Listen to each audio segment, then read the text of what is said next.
สบายดีทุกคนมื้อนี้ไปซื้ออาหาร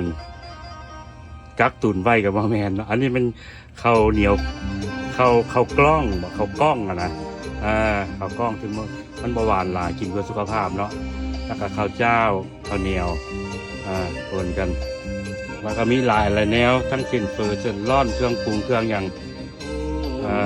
น้ำปลากับปลาหมึกก็ซื้อเป็นลังซีอิ๊วกาบผู้เขาท้องก็เป็นล้างขาดบ่ได้กันนี่แหละน้ำปลาแดกไม่แซ่บไม่ท่านยี่ห้อนี้นักร้องไม้พิรมพรเนาะของแห้งของอย่างกระลายชนิดซื้อมาจากมาเต็มไว้ยวนห้องเบสแมนนี่เขาจะขึ้นราคาจะรีบใส่กันเสื้อการค่าเนาะแต่เขาเก็บอาหารไว้แล้วก็บ่ต้องย่านอย่างนั้นมันจะขึ้นที่ลงเมื่อหนายังไข่ยังซองบ่เห็นเนาะโชคดีบ๊ายบาย